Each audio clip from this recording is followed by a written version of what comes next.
Oh, Gladys! Comment vous me trouvez, Miss Marple? Je voudrais faire bonne impression. Je ne doute pas que vous réussirez. Femme de chambre, vous vous rendez compte? Oui. Et qui sait où ça pourrait m'amener? Un premier pas vers la gloire, peut-être. Je l'ai lu dans un magazine. Il ne faut pas croire tout ce que vous lisez. Soyez prudente, faites bien attention à vous, Gladys. Oui, mademoiselle. Surtout avec les jeunes hommes. Oh, oui, mademoiselle.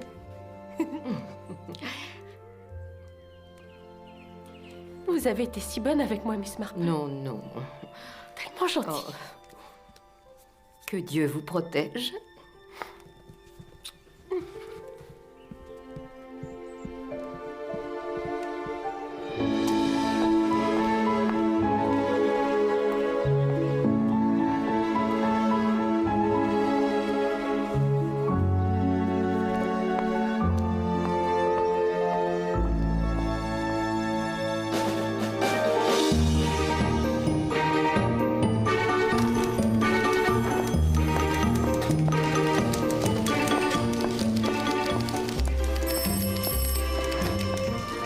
Bonjour, société d'investissement, j'écoute.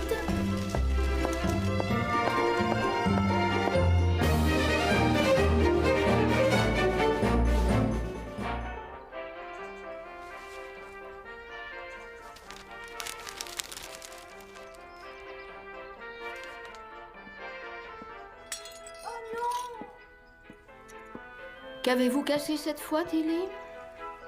La bergerie en porcelaine bleue, Miss Marple. Oh, Tilly. Votre thé, Monsieur Fortescue.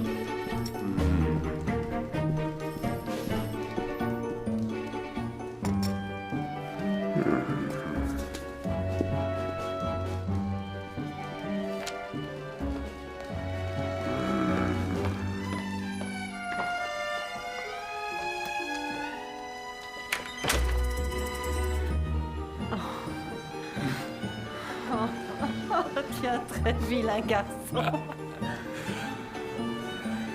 Oui, je sais. J'ai bien peur que ce ne soit pas possible. Monsieur Fortescue est en réunion. Veuillez rappeler après le déjeuner. Bonne journée, monsieur, et merci d'avoir appelé notre firme.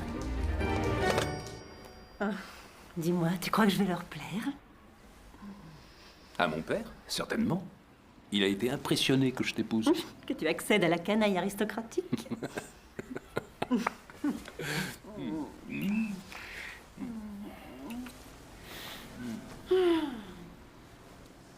Costume rayé et chapeau melon. C'est pas vraiment mon style. C'est sûr que ça t'ira à merveille. Ah, l'Angleterre, quelle idée. Cela dit, puisque le vieux me demande de revenir, autant en profiter. Ainsi, la prochaine fois que nous passerons à Paris, nous descendrons au Ritz. C'est étrange. Même si je sais que mon père a toujours eu une dent contre moi, j'éprouve encore beaucoup d'affection pour ce saligo.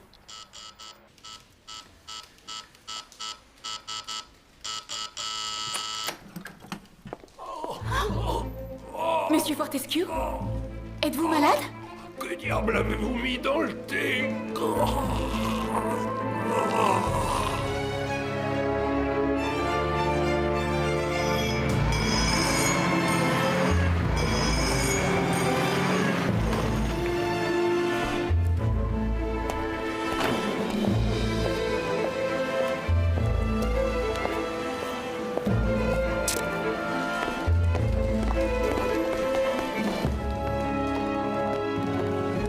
Je suis innocente, inspecteur. Je suis ravi de l'apprendre, mademoiselle Grosvenor. Est-ce toujours vous qui préparez et apportez le thé? Toujours, inspecteur. Il a une théière spéciale ainsi qu'une tasse et une soucoupe personnelle, et je suis la seule autorisée à les manipuler. Et êtes-vous aussi la seule personne autorisée à manipuler la bouilloire? Non. Mais c'est toujours moi qui la remplis au robinet des vestiaires. Oh, et pour ce qui est du thé lui-même, mademoiselle? C'est celui de Monsieur Fortescue. Un thé importé de Chine. Je comprends que ce soit un terrible bouleversement pour vous. Merci, inspecteur. Oh, Seigneur. J'ose espérer qu'il va guérir. Il est mort, hein?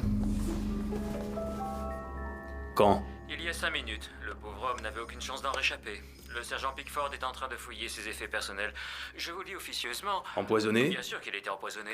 Et de vous à moi, et à titre rigoureusement officieux, je suis prêt à parier que c'était de la taxine. J'ignore ce que c'est. Oh, je vous crois, c'est rarissime.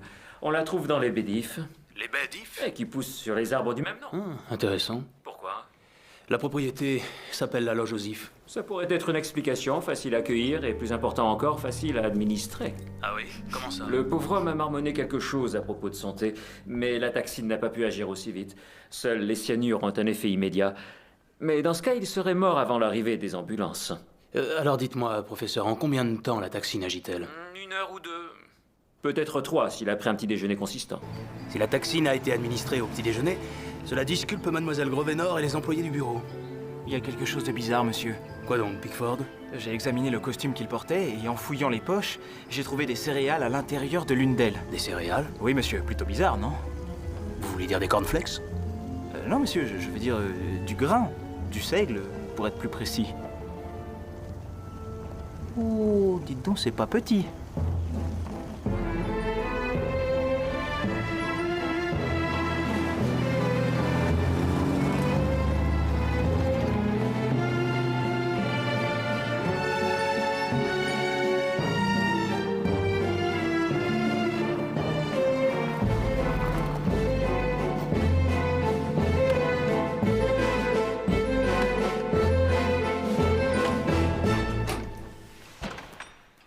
Inspecteur Neal, sergent Pickford. Je pense que nous sommes attendus. Inspecteur, Marie Dove, la gouvernante. Veuillez entrer.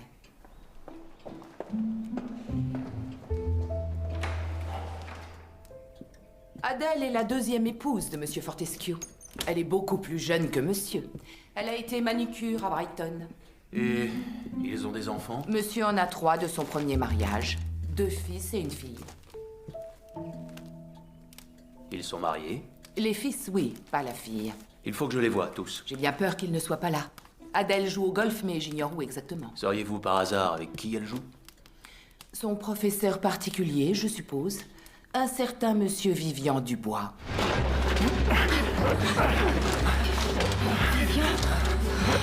Et les enfants? Percival est en voyage d'affaires. C'est le fils aîné et il est associé dans la firme. Quand est-il parti? Avant-hier.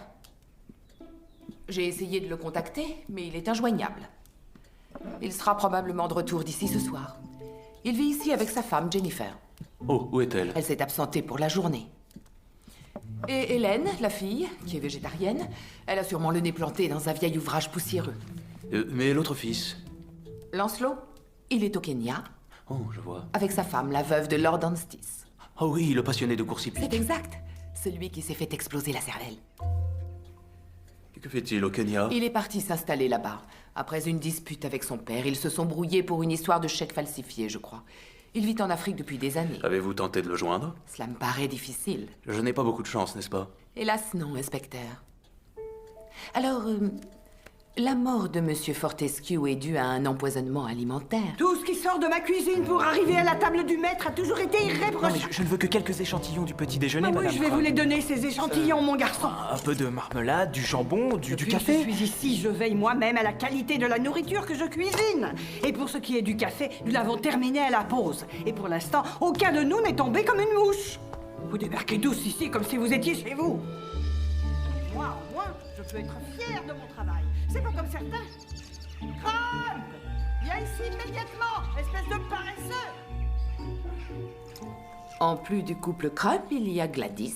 Gladys? Que fait Gladys? C'est la petite bonne. Elle n'a pas inventé la poudre.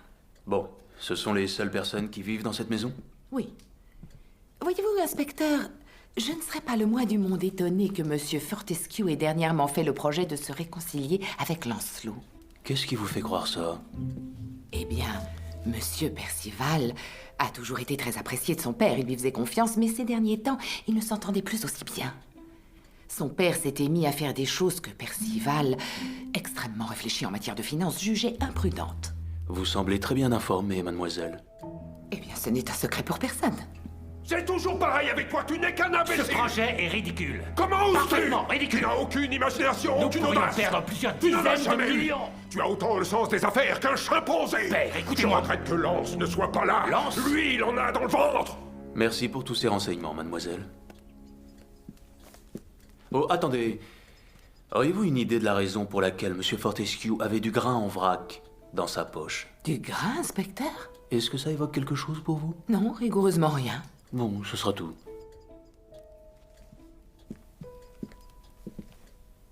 Je n'y suis pour rien, inspecteur. Mais je suppose que tout le monde doit vous dire la même chose. C'est pas moi qui l'ai fait, j'y suis pour rien, je vous assure. Veuillez vous asseoir un instant, Gladys. Je sais rien du tout, monsieur, je vous le jure. Depuis combien de temps travaillez-vous ici? Depuis 4 mois, monsieur. Que faisiez-vous avant? J'étais femme de chambre au camp de vacances Les Jolis Bois. Camp de vacances, les Jolis Bois? Oui, monsieur, à Gravesend. Et combien de temps êtes-vous resté dans ce camp de vacances? Pas très longtemps, monsieur. Vraiment pas longtemps. Et pourquoi? Parce que Mhm. parce que l'endroit me plaisait pas beaucoup. Je préfère être au service de particuliers, si vous voyez ce que je veux dire. Avant, je travaillais pour une vieille dame très gentille. Miss Marple, c'est comme ça qu'elle s'appelait. Elle était très bonne avec moi. Alors pourquoi l'avez-vous quitté? J'avais envie de changement, je voulais découvrir le monde. À Gravesend? Est-ce vous qui vous occupez des vêtements de M. Fortescue? Normalement, c'est le travail de Monsieur Crump, mais la moitié du temps, il me demande de le faire. Vous est-il arrivé de trouver du grain à l'intérieur de ses poches? Quel grain, monsieur? Des céréales. Gladys, du seigle, pour être exact. Du seigle? Oui. Nous en avons trouvé dans sa veste aujourd'hui. Avez-vous une idée de la façon dont il est arrivé là? J'en sais rien, j'en ai jamais vu dans ses poches.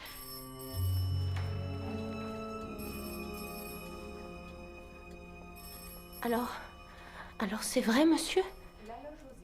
Il est vraiment mort? Vraiment mort, oui. Mort? Quelle horrible nouvelle! Ah, et mon mari qui est en voyage d'affaires. Ces choses-là arrivent toujours au plus mauvais moment. Et sa mort a été très soudaine. Vous voulez dire qu'il a été assassiné? Qu'est-ce qui vous a mis cette idée en tête, madame? Eh bien, ce sont des choses qui arrivent. Vous avez dit soudaine, et vous êtes de la police. Et elle, vous l'avez vue? Elle, madame? Sa femme, Adèle. Une infâme créature. J'ai toujours dit à Percival que son père était cinglé d'épouser une femme qui avait des années et des années de moins que lui, mais il n'y a pas plus fou qu'un vieux fou, comme on dit. Et maintenant, vous voyez le résultat. Qu'est-ce que c'était? De l'arsenic? La cause du décès n'a pas encore été établie. Mais vous devez déjà la connaître, vous. Votre thé est dans la bibliothèque, Madame Fortescue. Merci, mademoiselle Dove. Ça me fera le plus grand bien. Mort. Je suis profondément désolé, madame Fortescue. Pauvre Rex. Il a eu une attaque? Non, madame. Alors qu'est-ce que c'était? Nous pensons qu'il a été empoisonné. Empoisonné? Apparemment. Incroyable. J'ai besoin de savoir très exactement ce que M. Fortescue a bu et mangé ce matin avant d'aller au bureau. Vous parlez d'empoisonnement alimentaire?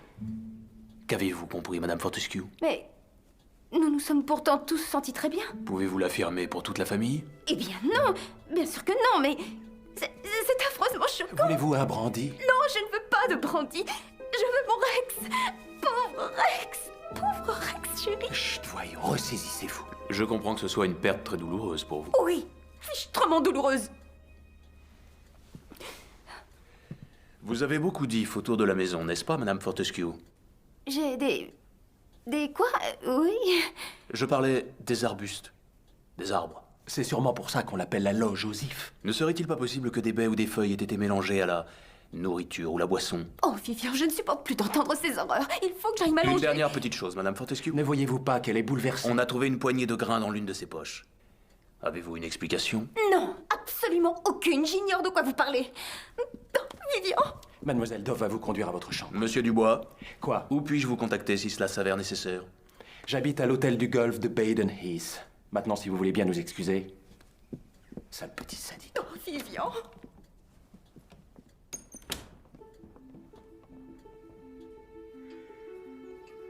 Je vous écoute. Oui, c'est noté.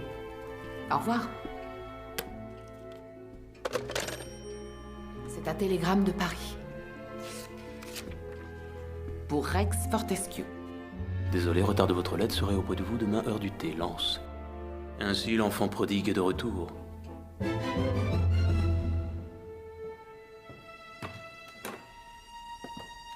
Enfin, Désolé, où étais-tu donc passé? je suis rentré dès que j'ai pu. Non, je t'en prie.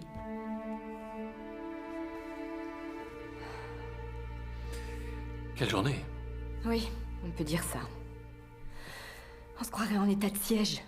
Il y a d'horribles policiers sur toute la propriété où qu'on tourne la tête. Je suppose que les circonstances l'exigent. C'est extrêmement éprouvant. Je suis sûr que tu t'en remettras. Je suis attendu au salon.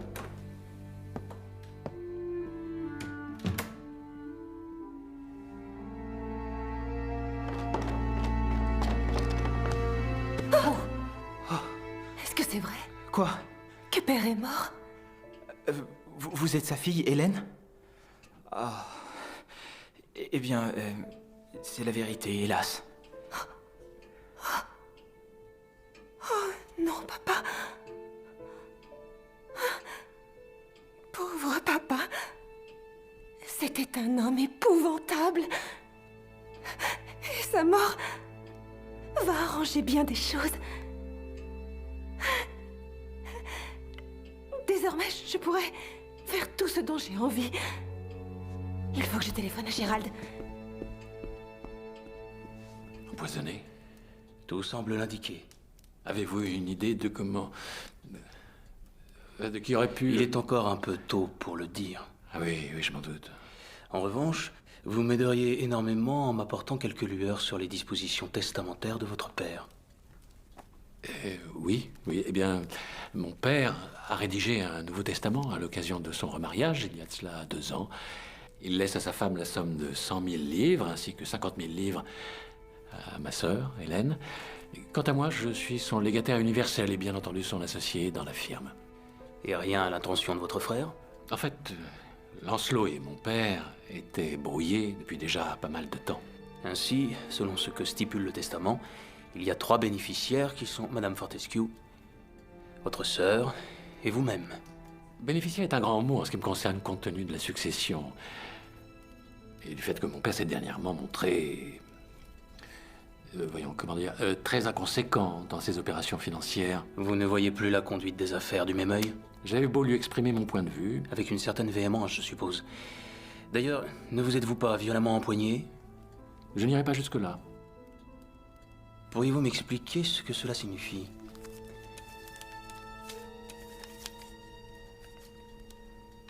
Un télégramme de votre frère, disant qu'il arrive demain, à la demande de votre père. Je ne comprends pas. Votre père, vous en avez parlé? Non, je vous assure que non. Pourquoi le ferait-il revenir? Parce qu'il est complètement fou.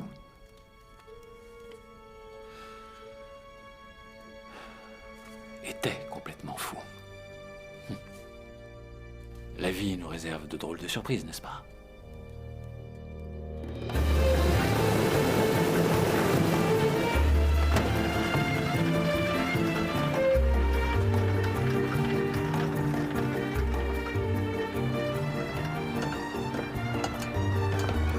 Merci.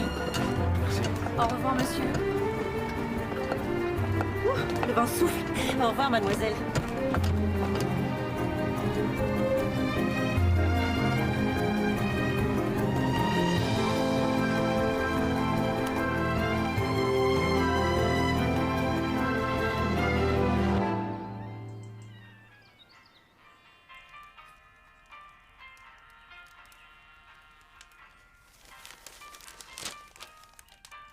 Oh mon Dieu.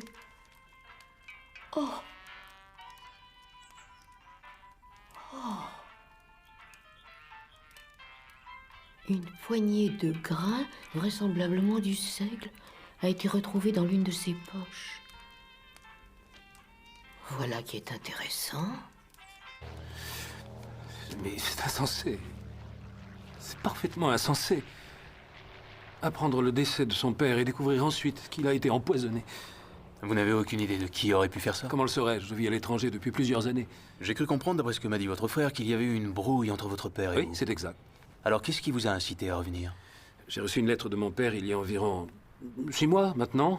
Il me laissait entendre qu'il souhaitait oublier le passé. Il me suggérait de rentrer à la maison et d'intégrer la firme. Alors, je suis venu le voir au mois d'août dernier, et il m'a fait, je l'avoue, une proposition très alléchante. J'ai repris l'avion pour le Kenya, j'en ai discuté avec Patricia, et après mûre réflexion, j'ai décidé d'accepter. Votre frère m'a paru très surpris de votre retour. Oui, je ne crois pas qu'il l'ait appris. Il était en vacances en Norvège lors de mon passage. De vous à moi, mon père a pris soin de bien s'organiser. Il avait eu, avec Percy, une dispute très violente. Je ne pourrais pas vous dire pourquoi, mais il était furieux. Vous êtes resté combien de temps? Je n'ai passé qu'une heure ou deux à la maison. Son but, j'en suis persuadé, était de donner une sorte de coup de poignard dans le dos de Percival. Je crois qu'il ne tenait pas à ce que les domestiques l'apprennent. Avez-vous rencontré d'autres membres de votre famille? Ma belle-mère. Adèle et mon père sont les seules personnes que j'ai vues. Vous la rencontriez pour la première fois? Oui, en effet.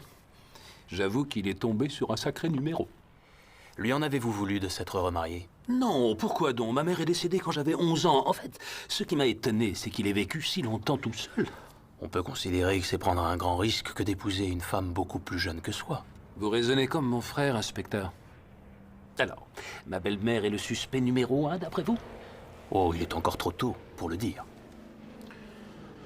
Oh. Bon, l'heure est venue de me rendre sur les lieux.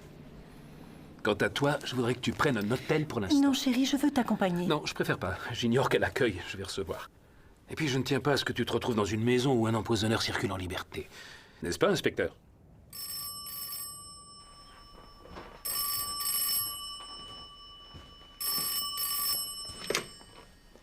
Oui? Vivian. Qu'est-ce que je t'avais dit? Oh, enfin tu décroches. D'où est-ce que tu m'appelles exactement? De la maison? La police est toujours là? Non, ils sont partis pour le moment en tout cas. Oh, Vivian, ça a été atroce. Écoute, nous devons être prudents. Oh, bien sûr, chérie.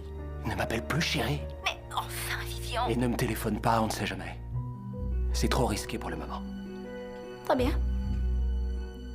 Et toutes les lettres que je t'ai écrites, tu as pensé à les brûler, Adèle?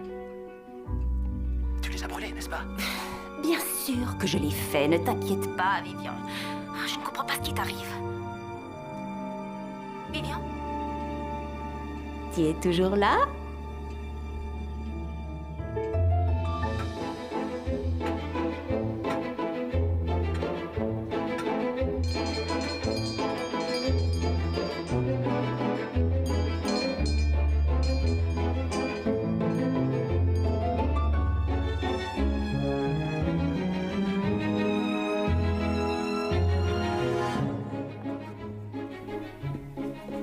Avez-vous servi le thé, Gladys?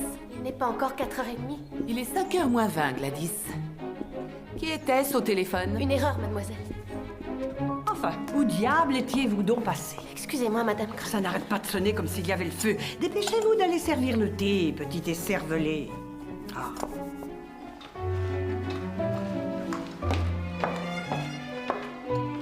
Crump va m'entendre quand il va rentrer.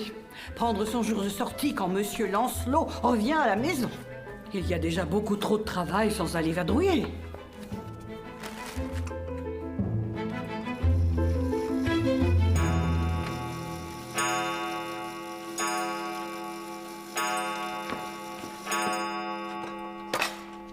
Mais où tout le monde est-il donc passé ce soir?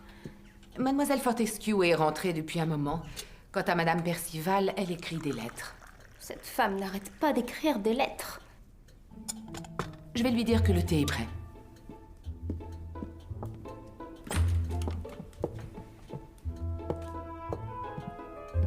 Je suis frigorifiée.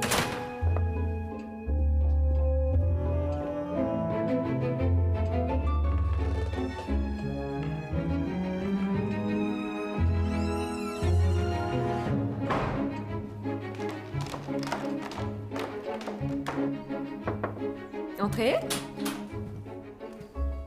Oh, j'ignorais que vous étiez sortie. Oui, j'étais dans le jardin histoire de prendre l'air, mais il faisait trop froid. Le thé est servi.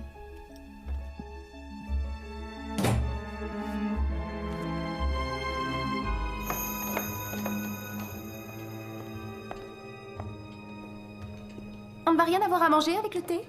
Si, bien sûr.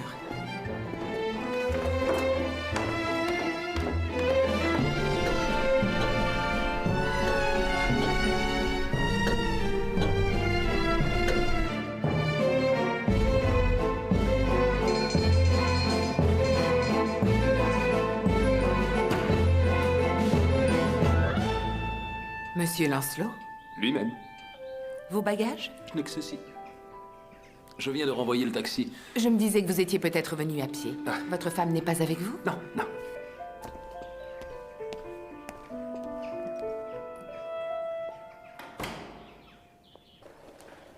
Écoutez, Gladys, ce que je lui ai dit. Il faudra vous débrouiller seule ce soir. Et elle m'a répondu, oui, Madame Crump, comptez sur moi. Et à la minute même où j'ai eu le dos tourné, elle est partie sans crier gare. Nous nous débrouillerons. Comment ça? Vous allez servir à table? Oui, si elle ne revient pas. Oh, elle reviendra pas de sitôt. Elle est sortie se balader. Elle a un amoureux, à ce qu'il paraît. On a peine à y croire quand on la voit.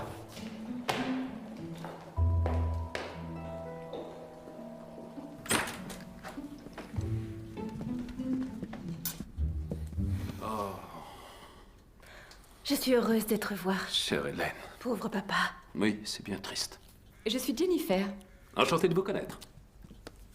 Percival est en ville. Il doit s'occuper de tout, comme d'habitude. Vous n'avez pas idée de l'enfer que nous vivons. Bien sûr, vous ne connaissez pas Adèle. Ah si, je la connais. Venez à côté de moi, Lance. Je suis si contente que vous soyez là. Nous avons tellement besoin d'un autre homme dans la maison. Oh, ça a été affreux. Nous sommes envahis par une horde d'horribles policiers. Ils m'ont attendu à l'aéroport. Que vous ont-ils dit? Ils m'ont raconté ce qui s'était passé. Ils pensent qu'il a été empoisonné. Pas un empoisonnement alimentaire, mais un vrai empoisonnement. Et je suis convaincue qu'ils soupçonnent l'un d'entre nous. Quel festin! Il y a bien longtemps que je n'ai pas pris un bon vieux thé à l'anglaise. Où est ta femme, Lancelot? À Londres. Vous ne l'avez pas emmenée avec vous? Non, elle est très bien là où elle est pour l'instant. Tu veux dire que tu crains Quel que... magnifique gâteau au chocolat. Cette bonne vieille Madame Crump s'est touché le cœur des hommes. Qui est la femme qui m'a ouvert la porte? Ce n'était pas Crump. C'est son jour de sortie. Oh, bien, c'est peut-être Gladys. Beaux yeux noirs, on lui donnerait le bon Dieu sans confession. Ce ne peut être que Marie Dove. C'est elle qui gère tout ici pour nous. Vraiment tout?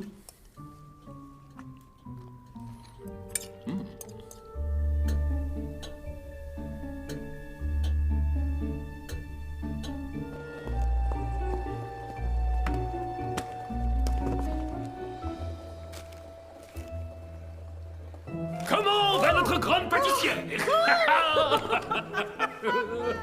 Oh, vous n'avez pas changé, petit chenapan.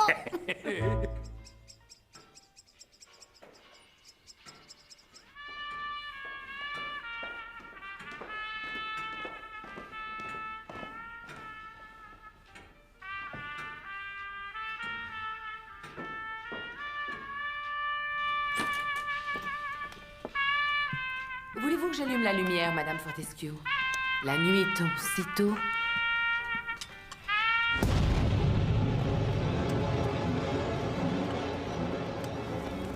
Et cette petite écervelée qui a oublié de ramasser le linge. Comme si j'avais pas assez de travail. Oh!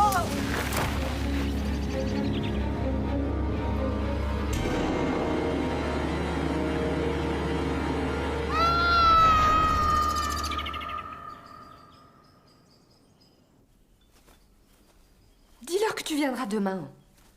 Après-demain. La semaine prochaine. C'est toi le patron maintenant. J'ai des choses à faire. Des choses à faire. Des choses à faire, tu en as toujours. Mais jamais avec moi. Je suis sûr que tu trouveras une occupation. Je ne rentrerai pas tard. Mais si en rentrant, tu me retrouvais morte, étranglée, avec une pince à linge sur le nez. Il y a peu de chance pour que ça arrive.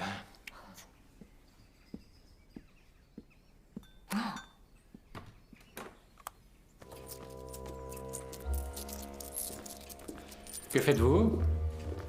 Non, je m'assure simplement qu'il n'y a aucune de ces agaçantes peluches sur votre manteau. Vous êtes le patron, alors je dois veiller à ce que vous soyez impeccable, monsieur.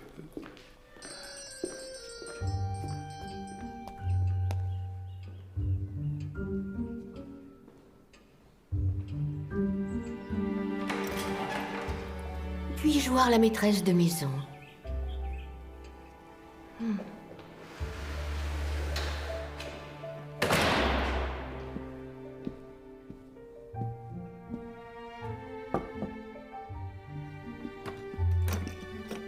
Oui?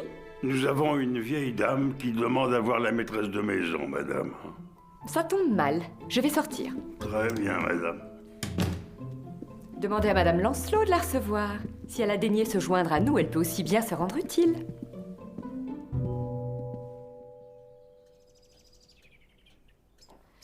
C'est en réalité tout simple. Je suis ici à cause de cette pauvre Gladys Martin. Je la connaissais et quand j'ai appris cet horrible crime dont elle a été victime, je me suis dit que je devais venir voir si je pouvais faire quelque chose. Oui, bien sûr. Personne ne semble rien savoir sur son compte. Je doute d'être d'une grande utilité. Mon époux et moi sommes rentrés d'Afrique depuis peu et je viens d'arriver de Londres. À sa grande déception. Cette Gladys, lui connaissiez-vous des relations? Non, aucune. Elle est venue chez moi après l'orphelinat et je l'ai formée au travail de maison. Elle n'avait que 17 ans. Mon Dieu, si jeune. C'était une belle fille? Oh non, pas du tout. Et pas très futée non plus, mais je l'aimais bien. J'avais même de la peine pour elle. Nul ne sait comment leur venir en aide à ces pauvres petites. Oui, c'est affreux qu'elle se soit trouvée mêlée à cette affaire. C'est cette pince à linge qu'on lui a mise qui me tourmente. On en parle dans l'article. Un geste plein de mépris et de dédain. Cela me donne une image de cet ignoble assassin. Accomplir un tel acte dénote une grande méchanceté. C'est absurde, idiot, sans rime ni raison. Oh non, ma chère. C'est tout le contraire. Elle n'était vraiment pas maligne et si crédule, le genre à confier ses économies au premier escroc venu. Ce qui n'a jamais été le cas parce qu'elle dépensait tout son argent en vêtements qui ne lui allaient pas. Et les hommes, Miss Marple? Oh, elle rêvait d'avoir un amoureux. Son rêve a fini par se réaliser. C'est vrai, inspecteur? Elle l'a rencontré dans un camp de vacances. Il s'appelle Burt Evans, je crois. Ingénieur des mines, avait-elle dit à la cuisinière. Oh, elle était prête à croire n'importe quoi. Vous ne le soupçonnez pas d'être mêlé à l'affaire, inspecteur? Non, aucune raison. Il lui a envoyé des cartes postales, mais n'est jamais venu la voir. Oh, je suis contente qu'elle ait eu au moins cette amourette, avant que sa vie ne lui soit enlevée. Oui, c'est frappant. Vous ressemblez à Errol Flynn en plus jeune. Oh, vous trouvez? Oui, oui, vraiment. Si vous dites. J'ai pris une chambre à l'hôtel du Golfe de Bedon Hills pour une nuit ou deux. Et je me demande, sans vouloir vous paraître présomptueuse, si je ne pourrais pas vous assister, en toute humilité, bien sûr. Vous êtes un jeune homme très intelligent, doté d'un professionnalisme tout à fait remarquable. Mais 3 meurtres en l'espace de 2 jours, eh bien, cela serait suffisant pour désarçonner les meilleurs. Et les gens ont tendance à se confier plus facilement aux vieilles dames. Qu'en pensez-vous?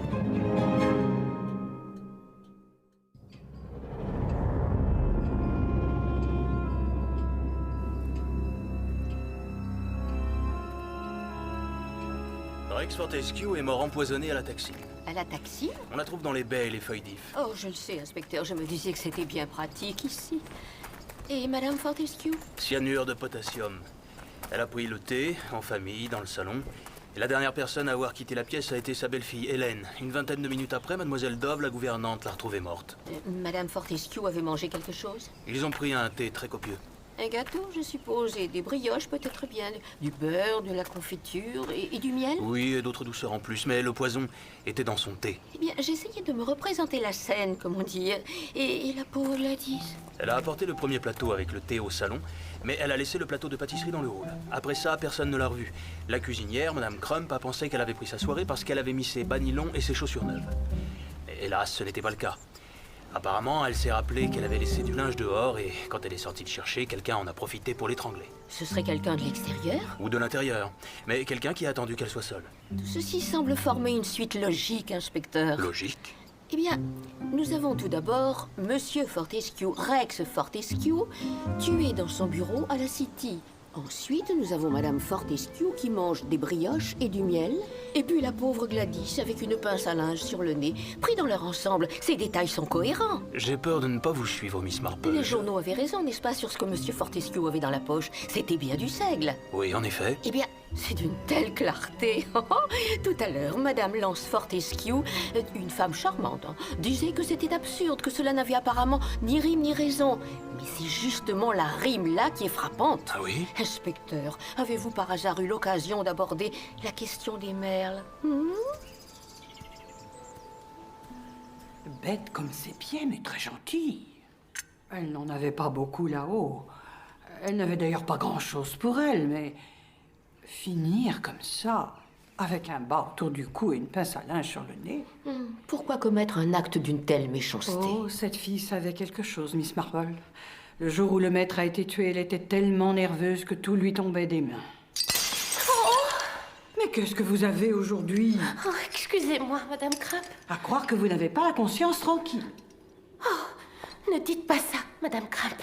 Répondez-moi, Gladys. Vous n'avez pas la conscience tranquille? Je ne sais rien du tout, Madame Crump. Mais si vous savez quelque chose, vous devriez aller le dire à la police.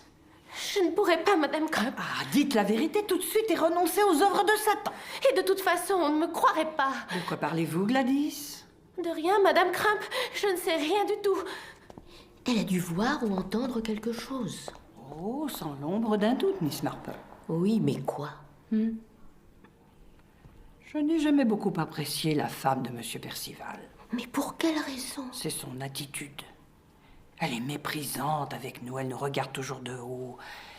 Et puis, elle a exercé le métier d'infirmière avant. Ah oui? Et les infirmières ont l'habitude de manipuler des drogues et des poisons. Alors, vous croyez que Gladys aurait pu involontairement... Je ne vous ai rien dit, Miss Marple.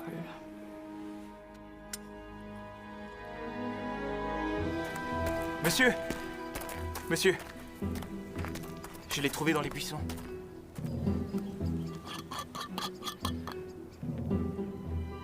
Beau travail, Pickford. Voyons. Quelqu'un aurait pu prendre ce pot de marmelade, en prélever une cuillerée, y mélanger de la taxine, puis remettre la mixture empoisonnée dans le pot, comme s'il n'avait pas été entamé. Rex Fortescue était-il le seul à prendre de la marmelade au petit déjeuner? Oui, monsieur. Ce qui rend les choses plus faciles, n'est-ce pas, Pickford? Et moins risqué que de la mettre dans son café. Ensuite, le pot contaminé a dû être remplacé par un autre pot duquel on a enlevé la même quantité de marmelade avant de le jeter dans les buissons. Maintenant, il nous suffit de trouver qui l'a jeté.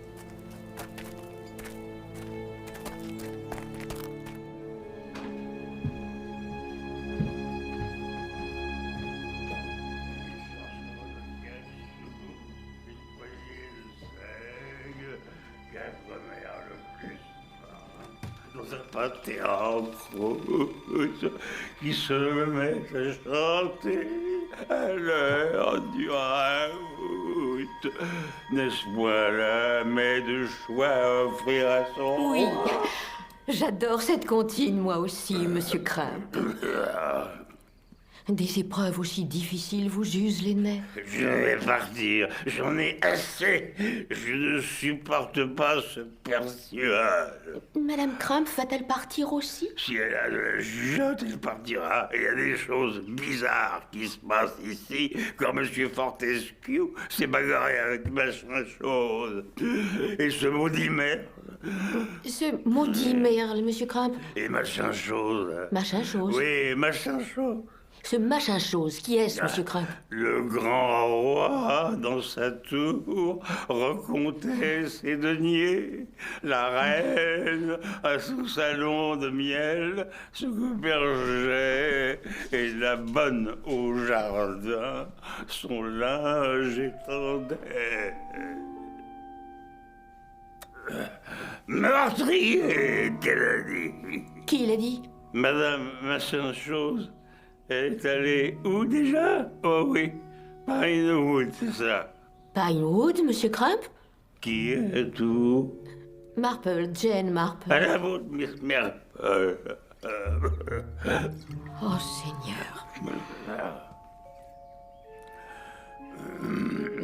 Voyant dans les dernières lueurs du soir briller bon, son eh bien, collier de perles, je lui dis... Au revoir, petit Merle. Et quand la nuit fut noire, je perdis l'espoir.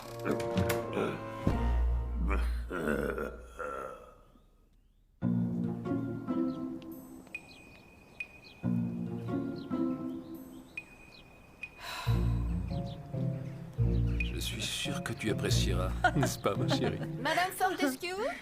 Oh, Miss Marple! Quelle bonne surprise! Permettez-moi de vous présenter. Voici mon mari Lancelot. Lancelot, voici Miss Marple. Enchanté. Sincères condoléances. Merci. Miss Marple connaissait Gladys. Gladys.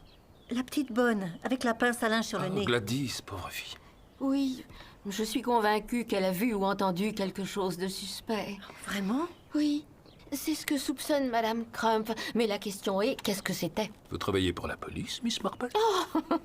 Monsieur Fortescue, mon intérêt est purement personnel. J'aimais beaucoup Gladys et j'avoue que l'inspecteur Neal s'est montré très compréhensif. Personnellement, j'adore les jardins. Et vous? Moi aussi. Je dois reconnaître qu'ils sont une de mes grandes passions. Ensuite, bien sûr, il y a toute cette histoire de Petit Merle. Petit Merle? Oui, Monsieur Fortescue. Ils sont apparus lors d'une petite discussion que je viens d'avoir avec Monsieur Crump.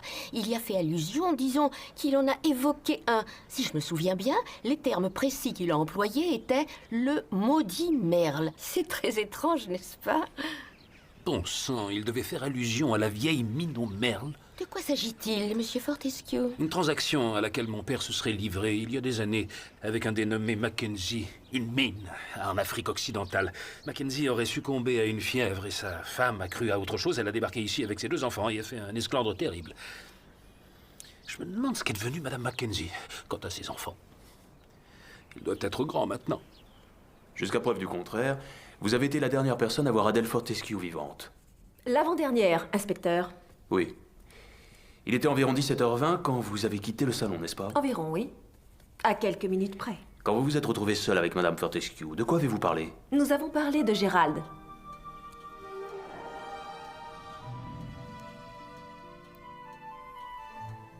Gérald est arrivé aujourd'hui. Il est descendu à l'hôtel. Ah, connaissant ses idées, c'est très étonnant. Que voulez-vous dire par là? Frayer avec des gens fortunés. Je croyais que c'était contraire à ses principes. Eh bien, lui au moins il en a. Cependant, son salaire d'instituteur n'est pas extensible. C'est une des raisons pour lesquelles je pense lui demander de s'installer ici. Si vous n'y voyez pas d'inconvénient. Cela m'est complètement égal. Mais je pense que tu pourrais prétendre à beaucoup mieux. Que voulez-vous dire? Eh bien, maintenant que ton père est mort, et avec ton héritage, tu es soudain devenu un bon parti. Les jeunes hommes vont tourner autour de toi comme des abeilles autour d'un pot de miel. Ton apparence leur apportera peu. Alors, Gérald Wright, vous faites la cour? Ah, la cour. L'expression est terriblement démodée.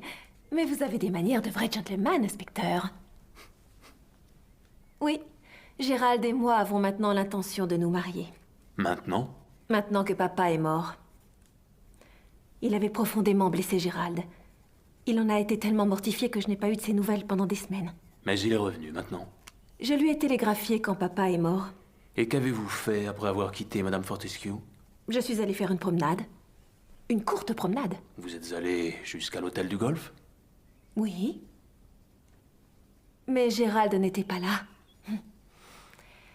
Autre chose, inspecteur? Que pourriez-vous me dire à propos des merles? Ceux qui étaient dans le pâté en croûte de papa? Quand cela s'est-il passé? Il y a 3 ou 4 mois environ.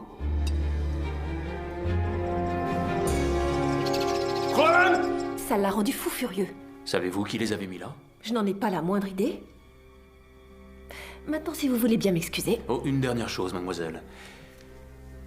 Votre belle-mère a fait un testament? Tout le monde en fait un, en général. Et vous? Non.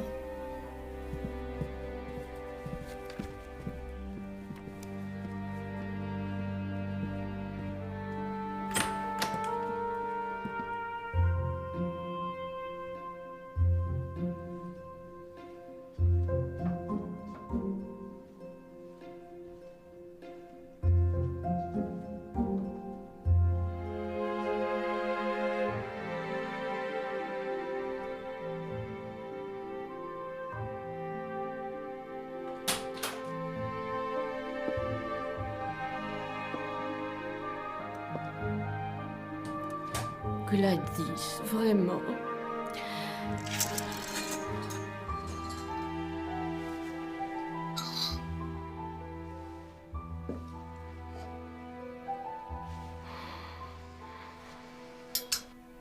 Il était donc 5h moins 20? Oui. Vous m'avez déjà posé cette question, inspecteur. Simple précision, mademoiselle Dove. Et d'où veniez-vous à cet instant? Du premier étage. J'ai cru entendre le téléphone sonner quelques minutes avant. Avez-vous servi le thé, Gladys? Il n'est pas encore 4h30. Il est 5h moins 20, Gladys. Qui était-ce au téléphone? Une erreur, mademoiselle. Où est le thé? Il va être servi, Madame Fortescue. Elle a apporté le plateau du thé dans le salon une dizaine de minutes plus tard. Et c'est la dernière fois que vous l'avez vu? Oui. Enfin. Ensuite, Mademoiselle Fortescue est arrivée quelques minutes plus tard.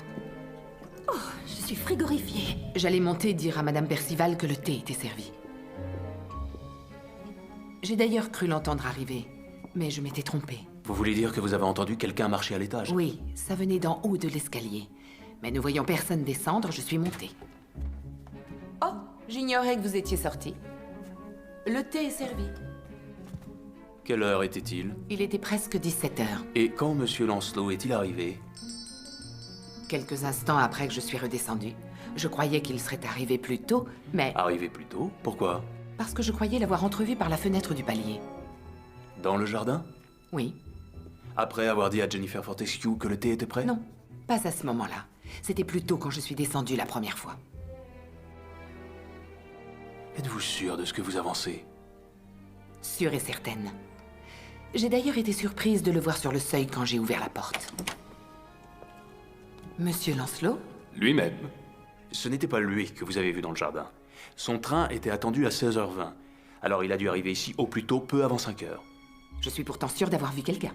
Il commençait à faire nuit. Avez-vous distingué ses traits? Je n'ai pas vu son visage, mais une silhouette grande et mince. J'en ai conclu que c'était lui. De quel côté allait-il? Il marchait en direction de l'aile est de la maison. Y a-t-il une porte latérale? Oui. Alors, n'importe qui aurait pu entrer sans se faire remarquer. Vous parlez de la personne que j'ai entendue à l'étage? C'est une éventualité. Qu'est-ce que cela peut-il être? Ça reste à déterminer. Au fait, vous n'avez rien à me dire à propos de Merle, par hasard? Je vous demande pardon? Pourriez-vous me parler de Merle? Vous voulez dire... Je veux dire des Merles. Vous faites allusion à cette histoire idiote qui s'est passée l'été dernier, je suppose. Oui. À mon sens, ce n'était qu'une plaisanterie macabre du plus mauvais goût. 4 cadavres de Merle dans le bureau de Monsieur Fortescue, ici, dans l'un des tiroirs.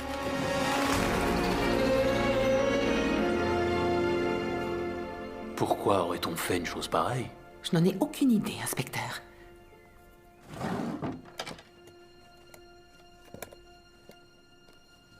Chère Gladys, meilleur souvenir de Gravesend, tu me manques beaucoup, à toi pour toujours, Bert. Chère Gladys, tout plein de jolies filles ici, mais pas une qui t'arrive à la cheville. On se voit bientôt, n'oublie pas notre rendez-vous, et après, on sera heureux jusqu'à la fin de nos jours. Je t'aime, Bert.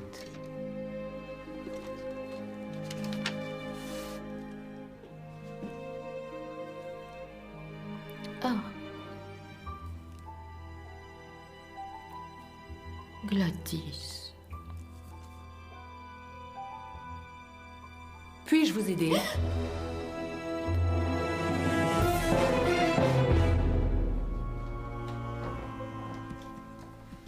Un meurtre en 2 jours? C'est effroyable. En effet, ce n'est pas très plaisant. Auriez-vous une idée de qui aurait pu faire une chose pareille? C'est difficile à dire. Tous ceux qui vivent ici sont des êtres parfaitement odieux. Vous n'éprouvez donc aucune obligation de loyauté envers vos employeurs? Je fais mon travail, Miss Marple. Et je le fais au mieux de mes compétences. Les gens sont prêts à payer n'importe quoi. N'importe quoi pour être délivrés des soucis domestiques. Je suis sûre que Madame Fortescue vous jugeait indispensable. Peut-on se fier au jugement d'une simple manucure? Elle était plus jeune que Monsieur Fortescue, m'a-t-on dit. De presque plus de 30 ans. Percival et Hélène ont vu ce mariage d'un très mauvais œil. Percival ne pouvait supporter l'idée qu'elle mette ses sales mains, cependant bien manucurées, sur la fortune de son père. Économiser surtout est l'une de ses grandes passions. Sa seule passion, en fait. Cela n'étonne pas lorsque l'on voit sa femme. Et comment l'a-t-il rencontrée? Elle l'a soignée d'une pneumonie. Vous avez peut-être plus d'affection pour sa sœur. Oh, Hélène! Il est difficile d'avoir de l'affection pour Hélène. C'est un rat de bibliothèque tout à fait quelconque. Peut-être pourrait-elle avoir recours à une injection de ce produit miracle. Hélène a-t-elle un amoureux? Elle s'était amourachée il y a peu d'un jeune maître d'école. Mais son père a découvert qu'il avait des tendances communisantes et a ordonné qu'elle mette un terme à l'idylle. Elle n'a pas osé se rebiffer? Oh, elle l'aurait fait. Mais le joli cœur et ses ardeurs se sont refroidis quand il a su qu'il n'obtiendrait pas un sou. Maintenant que le vieil homme n'est plus là, il semblerait que la passion soit revenue. Je pense qu'il est arrivé à l'hôtel du Golfe le lendemain de la mort de Monsieur Fortescue. Le lendemain? C'est ce que Mademoiselle Fortescue a dit. Mais les mots ne disent pas toujours vrai. N'est-ce pas, Miss Marple? Nul ne semble avoir grâce à vos yeux. Vous êtes très cynique pour quelqu'un d'aussi jeune. Ne faites pas attention à moi. Je suis une petite langue de vipère.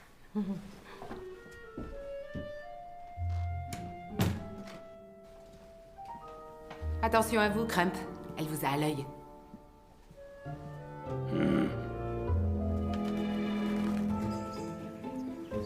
Vous êtes descendu pour le thé assez tard, si j'ai bien compris. J'étais plongée dans mon courrier et je n'ai pas vu le temps passer. Mademoiselle Dove a dit que vous étiez sorti faire un tour. Elle a dit ça? Oh, ça me revient maintenant. Oui, j'ai écrit quelques lettres. Puis je suis sortie prendre l'air. Un chocolat? Non, merci. Vous avez rencontré quelqu'un? Non. Non. Votre mari n'était pas encore rentré? Oh, non, il n'est pas rentré avant 7 heures. Par le train? Oui. Savez-vous si Adèle Fortescue avait fait un testament? Oui, elle en avait fait un. Et savez-vous quand?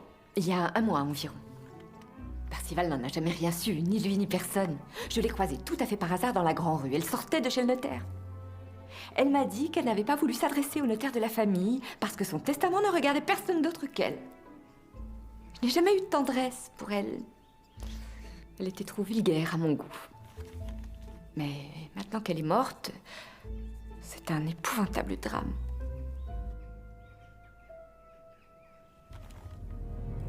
Auriez-vous entendu parler de Merle d'une façon ou d'une autre, Madame Fortescue?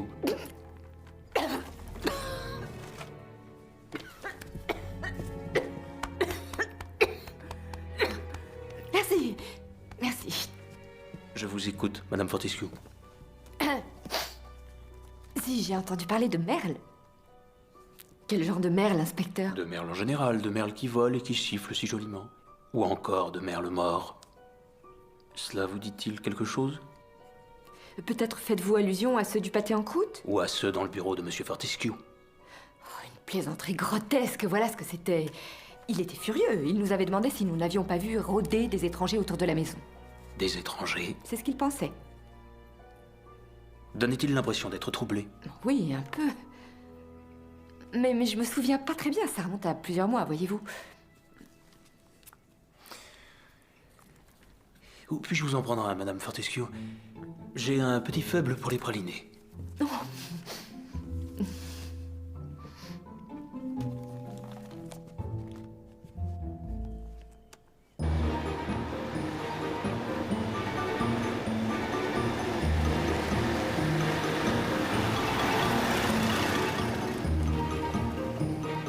Quand Rex Fortescue est mort, sa femme Adèle a hérité d'une somme de 100 000 livres que la firme eût été bien en peine de lui verser. Alors, Monsieur Fortescue n'aurait pas laissé une affaire florissante? Pour tout vous dire, inspecteur, et strictement entre nous, elle est en train de sombrer. Et ce, depuis 18 mois. En connaissez-vous la raison? Il se conduisait en fou furieux, bradant valeurs sûres par-ci, accumulant opérations hasardeuses par-là. Il n'écoutait plus ni avis ni conseil. Ce qui poussait Percival complètement à bout. Il voulait à tout prix qu'il voie un médecin, mais Fortescue ne l'écoutait pas. Je n'ai pas besoin de médecin. Pensez alors à prendre un peu de repos. Quel repos? Je n'ai pas besoin de repos. Et je n'ai pas besoin que tu me traites comme un vieux débile mental. Percival, voyez-vous, pensait que son père était atteint d'une forme de démence, appelée maladie de Pic. Je crois que son grand-père souffrait d'une infection similaire. Je dirais que c'est un coup de veine pour tout le monde que ce vieux bougre ait passé l'arme à gauche. 3 meurtres. C'est incroyable. Alors Adèle Fortescue avait une somme d'argent à léguer? Oh non, inspecteur. Il y avait une clause suspensive disant qu'elle n'hériterait qu'à condition expresse de survivre 1 mois plein à son mari. Ce qui, malheureusement, n'a pas été le cas. Pourquoi cette clause? De nos jours, c'est une pratique courante avec les aléas des transports aériens. Si 2 personnes meurent dans un accident d'avion, il est parfois difficile de savoir laquelle a survécu de peu à l'autre. Vous me suivez? Oui. L'argent, où va-t-il dans ce cas présent? Il est reversé au légataire universel. Percival Fortescue.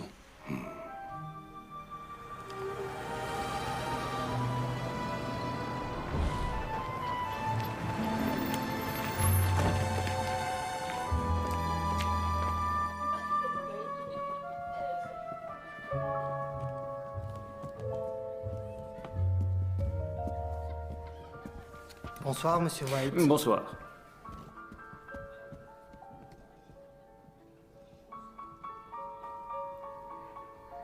Oh, Pinewood. Je suppose qu'elle va beaucoup vous manquer. Nous étions de bons amis. Elle vous a téléphoné, je crois, l'après-midi même de sa mort. Si vous le dites, inspecteur. De quoi avez-vous parlé? Rien de très important, je vous assure. Ensuite, vous êtes sorti faire un tour? Non, je suis allé faire quelques trous au golf. Je ne crois pas, monsieur Dubois. Parce que le portier de l'hôtel vous a vu partir à pied sur la route de la loge aux Ifs. Si vous le savez déjà, pourquoi le demander? Avez-vous vu Madame Fortescue? Je suis resté loin de la maison. Je crois que vous devriez faire une déposition, monsieur Dubois. Et bien sûr, vous avez le droit de demander la présence de votre avocat. Est-ce une menace, inspecteur? Non. Monsieur Dubois, ce sont là des méthodes qui nous sont interdites. Je n'ai rien à voir dans tout ça. Alors pourquoi vous a-t-on vu à la loge aux Ifs aux environs de 16h30? Je ne suis allé que dans le jardin. En êtes-vous bien sûr? Vous n'êtes pas entré par la porte latérale et monté jusqu'au boudoir de Madame Fortescue? Pour y chercher quelque chose dans son secrétaire? Vous les avez, n'est-ce pas? À proprement parler, non. Vos lettres adressées à Madame Fortescue ont été trouvées par mon sergent dans son bureau et transmises à Scotland Yard comme éventuelle pièce à conviction. Je lui avais dit de les brûler. Vous étiez de bons amis, comme vous dites. Des amis très intimes. Ça ne signifie pas que nous nous sommes débarrassés de Rex. Non, en effet. Mais cela peut laisser penser que vous l'avez encouragé à le faire. Ça nous donne un mobile. Elle n'avait rien contre moi. Elle avait fait un testament, voyez-vous. Elle vous a tout légué. Je ne veux pas de son argent. Tant mieux parce qu'il n'y a pas grand-chose. Mais je croyais que son mari lui avait laissé. Alors vous le saviez? Je me demandais si vous le saviez. Oui, selon son notaire, elle ne laissait pas grand-chose, mais avec la mort de son mari, tout a changé, n'est-ce pas, monsieur Dubois?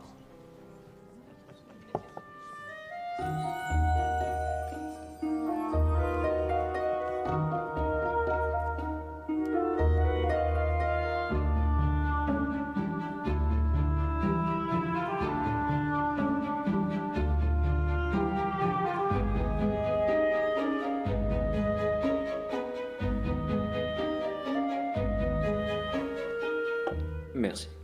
Merci. Je séjournais sur l'île de Man quand Monsieur Fortescue a été tué. C'est une horrible tragédie. Oui.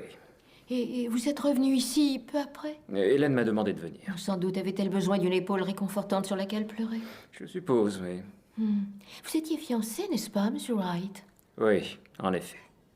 Vous auriez fait un très joli couple. Ce n'était pas l'avis de son père. Il l'a menacé de la déshériter si nous décidions de nous marier. Alors, j'ai rompu les fiançailles, naturellement. Oh, très altruiste de votre part. J'ai été victime de mes opinions politiques, Miss Marple. Oh, Seigneur. Oh, enfin, le malheur des uns, comme on dit. Que dois-je comprendre? Eh bien, que plus personne ne s'oppose à votre union et qu'Hélène a droit à sa part d'héritage. Cette somme d'argent, Miss Marple, sera dépensée au bénéfice de la communauté. Oh, admirable, Monsieur Wright, tout à fait admirable. Dites-moi, avez-vous vu ou entendu quelque chose quand vous étiez dans le voisinage de la loge aux Ifs cet après-midi-là? Qu'est-ce qui vous fait croire que j'étais dans le voisinage? Parce que vous avez quitté l'hôtel à 4h15 pour prendre la route qui va dans cette direction. C'est le réceptionniste de l'hôtel qui vient de m'en parler. Oui, j'avais l'intention d'y aller, mais je me suis ravisé. Je suis simplement sorti faire un tour. Oh, comme c'est étrange. Ah ouais? Oui, parce qu'une personne a dit vous avoir vu dans le jardin aux environs de 16h30. La visibilité devait être très mauvaise à ce moment-là. Connaissez-vous Monsieur Vivian Dubois? Pourquoi cette question? Parce qu'il est aussi sorti faire un tour cet après-midi-là. J'ai l'impression que vous aviez tous besoin de vous dégourdir les jambes.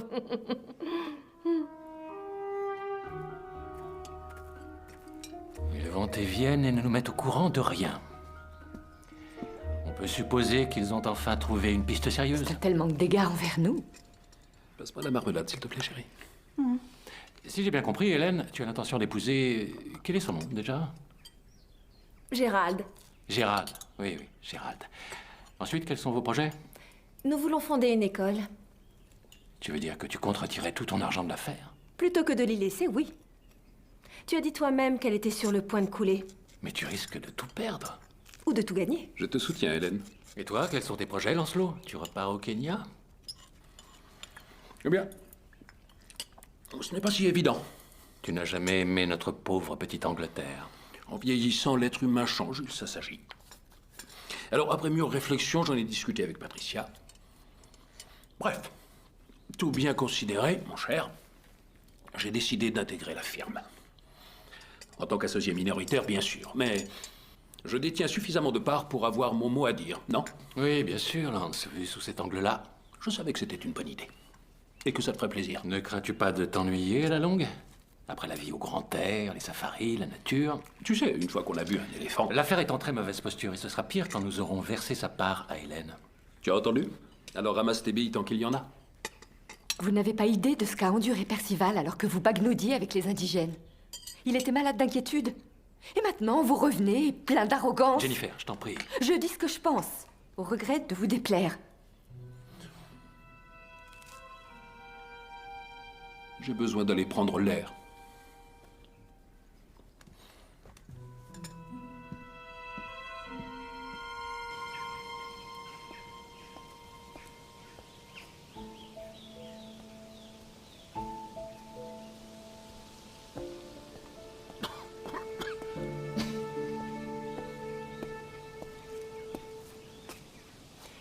Ça ne marchera pas.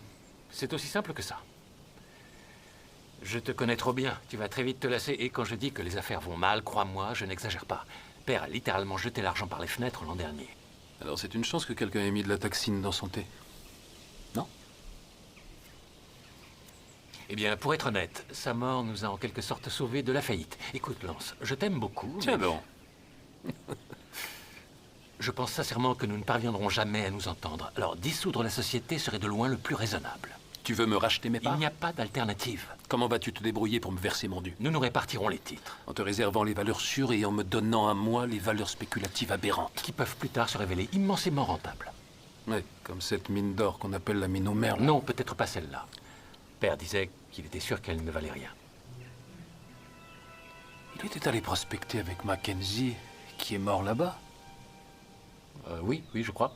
Et sa femme était venue ici avec ses 2 enfants. Elle avait accusé Père d'assassinat. Je ne m'en souviens pas. Moi si. Je m'en souviens très bien.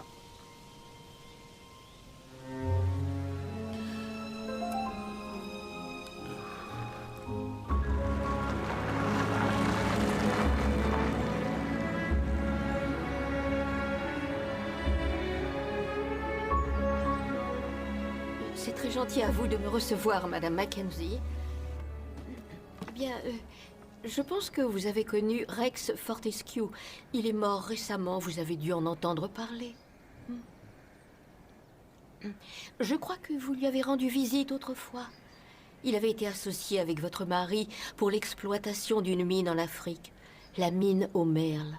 Cela vous dit quelque chose? Votre mari et Monsieur Fortescue sont partis ensemble en Afrique prospecter cette mine. Et je crois que votre mari est mort d'une fièvre là-bas. Ne croyez pas tout ce qu'on vous raconte. Croyez plutôt ce que je vais vous dire. Cette mine appartenait à mon mari. Il l'avait découverte et en avait obtenu la concession. Mais il manquait de capitaux que Rex Fortescue devait lui avancer. Personne ne sait où il a été enterré, ni de quoi il est mort. Tout le monde sait ce que Rex Fortescue a dit, mais Rex Fortescue est un menteur. Croyez-vous qu'il était responsable de la mort de votre mari? Qu'est-ce que vous pouvez être bête? Oui, je vous le concède, Madame Mackenzie, mais cela s'est passé il y a si longtemps. Et ce n'est pas encore fini. Comment cela?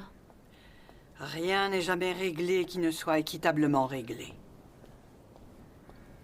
J'ai entendu dire que l'on avait déposé des cadavres de merles dans le bureau de Monsieur Fortescue. Avez-vous une idée de qui aurait pu faire ça? Il n'avait que 9 et 7 ans quand il est mort. Vos enfants? Donald et Ruby. Je leur ai répété tous les jours, je leur ai fait jurer toutes les nuits. Que leur avez-vous fait jurer? De le tuer, bien sûr. Et l'ont-ils fait, Madame Mackenzie? Mon fils est mort à Dunkerque, tombé au champ d'honneur. Je suis désolée. Et votre fille? Je n'ai pas de fille. Vous en avez parlé à l'instant? Elle s'est parjurée. Où est-elle maintenant? Je vous l'ai dit, je n'ai plus de fille. Ruby serait décédée? Il vaudrait mieux pour elle qu'elle soit morte.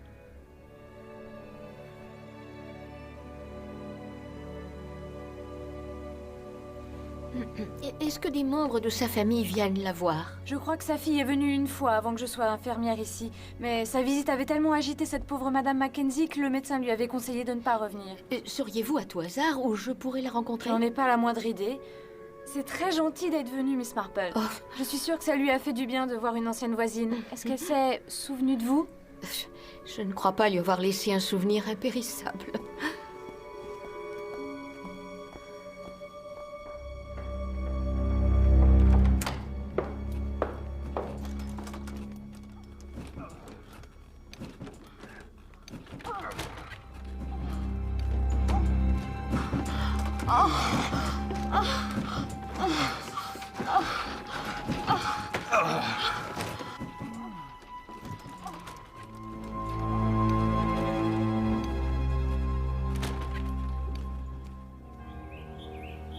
Bravo, Miss Marple.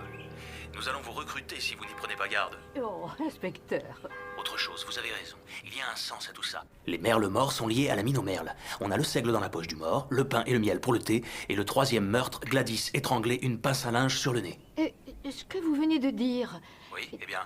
ça ne semble pas sonner juste. Tu sais qui c'est, n'est-ce pas? Non, je ne sais pas. Mais je me fais un sang d'encre à te savoir ici. Je souhaite que tu retournes à Londres. Je n'irai nulle part. J'ai l'impression que nous ne sommes pas les bienvenus pour Percival. Il est bien obligé de nous supporter pour le moment. Je veux le voir souffrir un peu plus longtemps.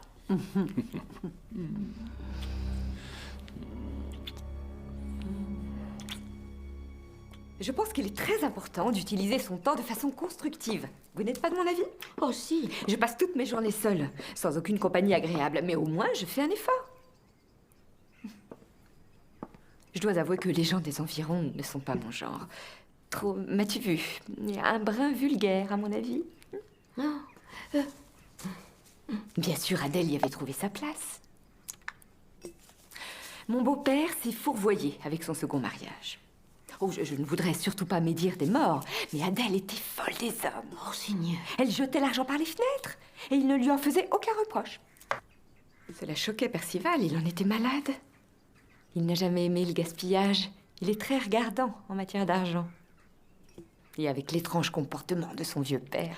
Il devait se faire beaucoup de soucis. Oh oui, beaucoup. Ça fait 1 an qu'il n'est plus du tout le même. Vous restez dîner avec nous, n'est-ce pas? Oh, eh bien, je... Et cette Hélène aussi. Quelle drôle de fille. Elle ne veut pas faire de lèche-vitrine, ni même aller au théâtre. Elle passe des heures entières à lire des livres. Vous devez sûrement me prendre pour une folle à me confier ainsi. Oh non. C'est qu'autant de chocs et de tensions, ça vous met les nerfs à rude épreuve. Merci. Il fut un temps où nous étions tous habillés pour le Eh dîner. bien, les temps changent, Percival. Pour le meilleur ou le pire, je me le demande. Pour le meilleur, bien sûr, n'est-ce pas, Gérald? Oui, sans aucun doute.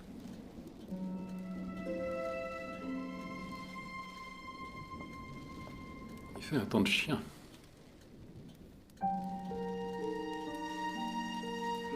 Je ne sais pas ce que Miss Marple doit penser, mais nous étions une famille très heureuse.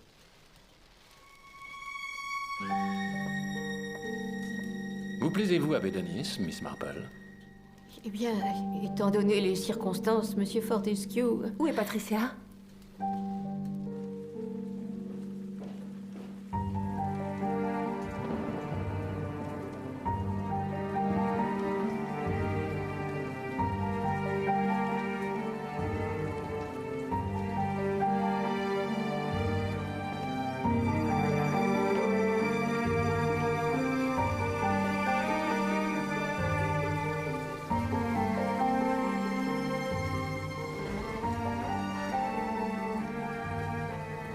Personnellement, Miss Marple, je ne crois pas que ça ait été une famille heureuse malgré la splendeur de cette maison. Je suis impatiente de partir. Vous avez sans doute eu votre part de malheur. Oh, ma part de bonheur, je l'ai eu aussi. Mais quand la guerre est arrivée... Votre mari a été abattu, n'est-ce pas? 1 mois seulement après notre mariage. J'ai voulu mourir aussi. Mais avec le temps, je me suis dit que c'était peut-être une bénédiction pour lui. Pourquoi cette idée? Je ne crois pas qu'un temps de paix lui aurait convenu. C'était un insoumis, un être asocial et rebelle, un seigneur de la guerre qui ne se serait jamais intégré. Et votre deuxième mari? Il s'est tiré une balle dans la tête. Oh mon Dieu. Pauvre Freddy. C'était l'amour fou entre nous, mais... J'ai commencé à me rendre compte qu'il n'était pas... Eh bien, qu'il n'était pas toujours très honnête. J'ai fait celle qui ne voyait rien, mais... Les gens sont comme ils sont, on ne peut pas les changer. Non, on ne peut pas. Lance pense que c'est quelqu'un de la famille, et je crois qu'il a raison. C'est pourquoi l'atmosphère est irrespirable ici. Tout le monde surveille son voisin, et à moins qu'il ne se passe quelque chose... Non, ma chérie, il n'y aura pas d'autre meurtre ici. Vous ne pouvez pas en être sûre. En ce qui me concerne, j'en suis persuadée. Parce que le meurtrier, lui, a obtenu le résultat escompté. Lui? Ou elle? Le dîner est servi, mesdames.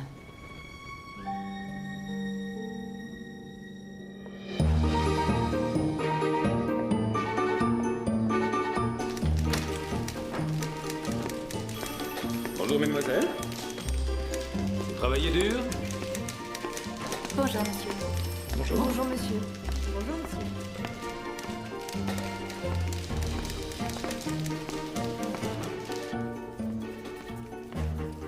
Mademoiselle Grosvenor? Lancelot Fortescue. Ah, Vous êtes encore plus jolie que je ne l'imaginais. Monsieur Fortescue. Inspecteur. Monsieur Fortescue. Impossible de vous échapper, je vois. Premier jour? Oui, je suis le nouveau patron. Vous avez le physique de l'emploi. Ça, c'est pas le plus difficile. Vous n'êtes pas très sûr de vous intégrer? Eh bien, ceci tout à fait entre nous. Ce n'est pas ma tasse de thé, je veux simplement donner une bonne dose de sueur froide à Percival. Pour quelle raison? C'est de l'histoire ancienne maintenant. Une histoire de chèques falsifiés, peut-être? Vous en savez des choses. Et votre père vous a jeté dehors. Ce qui est ce que Percival voulait. Il a toujours réussi à faire les choses selon sa volonté. Lance, Tiens, quand on parle du loup... Monsieur Fortescue. tu ne m'avais pas dit que tu venais. Une envie soudaine. Il y a deux petites choses dont j'aimerais vous parler. Je sais que le comportement de votre père était une grande source d'inquiétude pour vous depuis 1 an. Il était malade. Mais refusait de se soigner. C'est exact. Je pense qu'il s'agissait de la maladie de Pic. Remarquable sagacité, inspecteur. C'est une forme de démence. Oui, et c'est pourquoi je tenais tant à ce que notre père consulte un médecin au plus vite. En attendant, il causait le plus grand tort à l'entreprise. Oui. Alors, sa mort a été une véritable aubaine. Je ne l'ai pas considéré sous cet angle. Non, mais c'est un fait. Le décès de votre père est arrivé à point nommé. Qu'est-ce que vous insinuez? Rien, je ne fais qu'évoquer une réalité. Vous avez dit que vous n'aviez pas communiqué avec votre frère depuis qu'il avait quitté l'Angleterre. C'est exact. Mais ce n'est pas tout à fait exact, n'est-ce pas, monsieur? Oh, Percy. Au printemps dernier, alors que vous étiez si inquiet pour la santé de votre père, vous avez écrit à votre frère pour obtenir son aval, au cas où il s'avérerait nécessaire de placer votre père sous tutelle. Comment avez-vous eu cette information? En interrogeant le notaire de la famille, monsieur. La démarche était normale étant donné que Lancelot était associé à l'affaire. Quelle a été votre réponse? Je lui ai dit de laisser ce vieillard tranquille. Je suis venu à ce moment-là pour juger de son état par moi-même et je... Pour être honnête, je n'ai rien observé d'anormal. Notre père était très malade et je me faisais du souci. Pour ton portefeuille, ça oui. Tu débarques d'Afrique et tu as l'audace de suggérer... Ça suffit, Percy, pour l'amour du ciel! Je vais te dire une bonne chose, mon vieux. Tu me dégoûtes au point que j'en ai la nausée de respirer le même air que toi. Et ça parce que tu es un immonde petit salopard. Et tu l'as toujours été, d'ailleurs. Je te prie de baisser le ton. C'était toi qui avais falsifié ce chèque qui m'a valu d'être flanqué dehors comme un malpropre. C'était toi. C'était toi, n'est-ce pas? Allons, allons, messieurs, du calme. J'en ai ma claque des petits minables dans ton genre, avec leurs costumes rayés, leurs minauderies et leurs combines douteuses. Ah, je suis impatient de retourner en Afrique. Bon, tu peux me racheter tout ce que tu veux et balance-moi la concession de cette vieille mine au merle aussi, si ça te chante. Si tu veux que ces meurtriers de Mackenzie te lâchent les basques. Mais enfin, de quoi tu parles? De vengeance, Percival. Des Mackenzie? C'est absurde. L'inspecteur n'est pas de cet avis, n'est-ce pas? C'est en effet une de nos pistes. Personne n'entend plus parler des Mackenzie depuis des années. La vengeance, mon frère, est un plat qui se mange froid.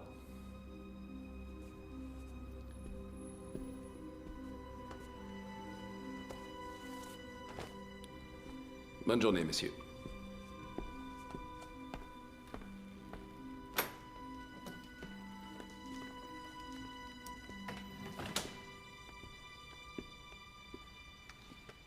Je suis profondément désolé, inspecteur. Percival Fortescue. Où que j'aille, où que je me tourne, je ne cesse de tomber sur ce maudit Percival Fortescue. C'est lui qui a le plus à y gagner. Mais il ne peut pas être l'assassin. Il aurait pu trafiquer la marmelade, mais il n'a pas pu empoisonner sa belle-mère. Et il n'a pas pu étrangler Gladys. Pourquoi? Parce qu'il était ici jusqu'à 5 heures et n'est pas rentré avant 7 heures.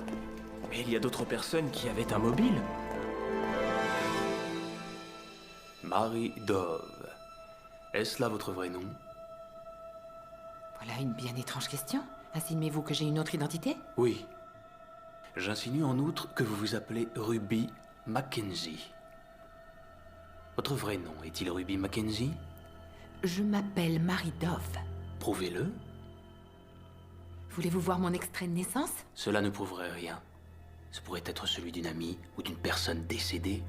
L'éventail des possibilités est vaste, en effet. Cruel dilemme, n'est-ce pas, inspecteur? Niez-vous catégoriquement être Ruby Mackenzie? C'est à vous de fournir la preuve que je suis bien cette femme.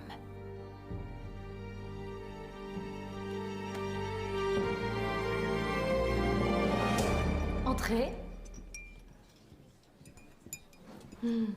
Tout dépend de la qualité des soins et des attentions dans une pneumonie. Oui, c'est essentiel. C'est ainsi qu'a commencé votre roman d'amour avec Percival, n'est-ce pas? Oui, oui, c'est ainsi que c'est arrivé. N'y a-t-il pas une autre infirmière qui a été renvoyée? Oui. Et je suis venue la remplacer. Et l'amour est né, comme c'est merveilleux. Je n'irai pas jusque-là. Oh, bien sûr, je n'ai pas de raison de me plaindre. Ce qu'on ne peut empêcher, on doit savoir s'en accommoder. Prendre son mal en patience, comme je dis toujours. Mais j'aimerais tant avoir quelqu'un à qui parler. Je me sens si désœuvrée pendant que mon mari passe toutes ses journées en ville. Je rêve souvent de reprendre mon travail à l'hôpital.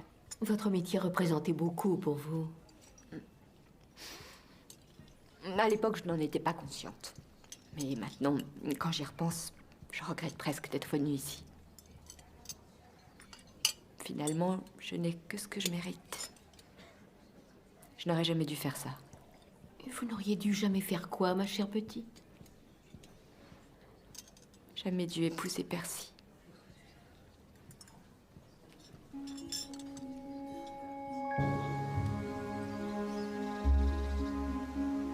Lorsque j'ai fait l'acquisition d'une nouvelle série de clubs, je suis impatient. Je pense que les choses sont en train de devenir beaucoup plus claires. Vraiment? Oui, maintenant je sais ce qui ne sonnait pas juste quand je vous ai parlé au téléphone. C'est ce que vous avez dit à propos du 3e meurtre. Pauvre Gladys avec cette pince à linge sur le nez. Eh bien, de toute évidence, ça ne l'était pas. Ça n'était pas quoi, Miss Marple? Le 3e meurtre. Gladys a forcément été tuée bien avant Madame Fortescue, même si son corps n'a été retrouvé que plus tard. À mon avis, elle a dû être étranglée aux environs de 5 heures, parce que sinon Elle aurait porté le second plateau dans le salon. Exactement. Mais au moment où elle était dans le hall, il s'est passé quelque chose. Elle a vu ou entendu quelque chose. Vivian Dubois qui descendait l'escalier. Oui, peut-être. Ou Gerald Wright qui entrait par la porte latérale. Eh bien, qui que cela ait pu être, quelqu'un l'a attirée dans le jardin et l'a tuée. Elle ne serait pas allée chercher du linge à une heure aussi tardive et sans avoir un manteau sur le dos. Alors, il ne s'est jamais agi d'une histoire de bonne qui était dans le jardin et qui étendait du linge. Je pensais vous suivre, mais... Oh, le déroulement de la séquence est erroné. 1, le roi dans sa tour. 2, la reine au salon. 3, la bonne au jardin. Mais ce n'est pas l'ordre dans lequel les meurtres ont été commis. Tout ceci n'est qu'une mise en scène pour nous faire croire que la source d'inspiration des crimes est la comptine. Ce qui est très significatif, n'est-ce pas? Dois-je commencer par le commencement? Cela m'aiderait beaucoup. Eh bien, tout a commencé avec Gladys. Je suis venue ici à cause d'elle. Vous avez eu la gentillesse de me laisser fouiller dans ses affaires. Entre ceci, cela, les banilons, ses chaussures les plus neuves, tous ces appels téléphoniques, c'est devenu parfaitement clair. Enfin, je veux dire, en ce qui concerne Monsieur Fortescue et la taxine. Vous avez une théorie sur qui a mis le poison dans la marmelade? Pas une théorie, inspecteur, une certitude. Une certitude? Oui, c'était Gladys, bien évidemment. Gladys? Elle n'avait pas la moindre intention de l'assassiner, mais c'est néanmoins elle qui a bel et bien introduit la taxine dans la marmelade, sans se douter que c'était du poison. Que croyait-elle que c'était? Eh bien, j'imagine qu'elle a cru que c'était un sérum de vérité. Comme je vous l'ai dit, Gladys était une fille très crédule. Alors, en ayant entendu parler dans les journaux, elle a immédiatement cru ce garçon quand il lui a dit que c'était de cela qu'il s'agissait. Quand? Qui lui a dit? Bert Evans, voyons. Non pas que ce soit là son vrai patronyme. Quand il a fait sa connaissance l'été dernier dans le camp de vacances, j'imagine qu'il a dû lui raconter une histoire d'injustice ou quelque chose comme ça. Enfin bref, le but était de pousser Rex Fortescue à faire une sorte de confession pour ensuite l'amener à réparer ses torts. Alors, Bert l'a incité à se faire embaucher à la loge aux ifs. Puis ils ont convenu d'une date. C'était le jour où Gladys devait mettre le prétendu sérum de vérité dans la marmelade, ainsi que le seigle dans la poche de Monsieur Fortescue. J'ignore quelle histoire il lui a racontée pour expliquer le seigle, mais elle aurait cru n'importe quelle sornette, surtout de la part d'un beau jeune homme. Je ne vous retarde pas, j'espère. Non, non. L'idée était probablement que Bert passerait rendre visite à Monsieur Fortescue à son bureau, qu'au moment où il arriverait, le sérum de vérité aurait fait son effet et que Monsieur Fortescue confesserait son ignominie. Vous imaginez ce que Gladys a dû ressentir en apprenant que le pauvre homme était mort. Mais pourquoi n'a-t-elle rien dit? Elle n'allait tout de même pas s'avouer coupable. C'est pas moi qui l'ai fait, j'y suis pour rien, je vous assure. Après avoir nié, elle aura cherché des explications et il lui aura trouvé des excuses. Peut-être Bert n'avait-il pas su que le produit était trop fort ou bien lui en avait-il confié une trop grande quantité. Elle aura espéré qu'il lui téléphone et bien sûr c'est ce qu'il a fait. Il aura attendu que ce soit Gladys qui réponde et il lui aura alors fixé un rendez-vous. Le jour où elle a été étranglée. Oui. Elle avait mis ses banilons et ses chaussures neuves. De toute évidence, elle avait rendez-vous avec un homme. Seulement, elle n'allait pas sortir pour le voir. C'est lui qui allait venir à la loge aux ifs. C'est la raison pour laquelle elle était si nerveuse et a tardé à servir le thé. Quand elle a traversé le hall avec le second plateau, je crois qu'elle l'a aperçu au fond du corridor. Alors, elle a posé le plateau et elle est sortie le rejoindre.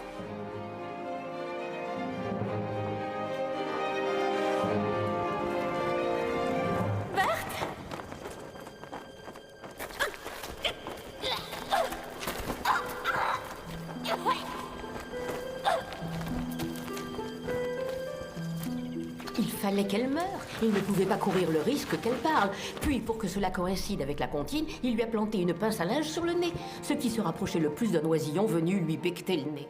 Alors, si vous suggérez que ce Bert Evans a voulu se venger pour cette vieille affaire de Minot Merle, vous devez penser que le fils de Madame Mackenzie est l'homme que nous cherchons et qu'il n'est pas mort à Dunkerque comme elle le dit. Ah non, non, non, non, je ne suggère rien de tel. Ne voyez-vous donc pas que toute cette histoire de Merle n'est qu'un leurre, un écran de fumée? Elle a été utilisée par quelqu'un qui avait entendu parler des Merle morts pour faire peser les soupçons sur les Mackenzie. Alors, qui est l'assassin, Miss Marple? Un individu sain d'esprit, très intelligent, dépourvu de scrupules, et qui a tué bien sûr pour de l'argent. Percival. Non, pas Percival. Lancelot. Vous vous sentez bien, inspecteur? Lancelot était passé voir son père l'été dernier. Je ne crois pas une seconde que son père lui ait demandé de venir, à moins que vous n'en déteniez la preuve. Non, je n'ai qu'une lettre que Lance est censé avoir envoyée à son père après sa visite. Mais il aurait pu la glisser dans ses papiers le jour où il est arrivé. Il a probablement tenté de se réconcilier avec son père, mais ce dernier n'a rien voulu savoir. Voyez-vous, Lance est très amoureux de Patricia. Et les maigres ressources dont il vivait ne lui suffisaient pas pour assurer le train de vie qu'ils pensaient devoir tous deux mériter. Quand il est venu l'été dernier, il avait dû entendre parler de ces fameux merles. Et il en avait conclu que la fille Mackenzie vivait sous le toit familial et qu'elle incarnerait le bouc émissaire idéal pour le meurtre. Parce que le meurtre lui a semblé inévitable. Il craignait son père toujours vivant, qu'il ne mène définitivement la société à la faillite. Et peut-être que le fait que son père s'appelle Rex lui aura donné l'idée de la comptine. Ensuite, il pourrait aussi supprimer Adèle, et cela ferait 100 000 livres que pourrait économiser la société. Mais pour que la comptine fonctionne, il devait y avoir la bonne qui, au jardin, son linge étendait.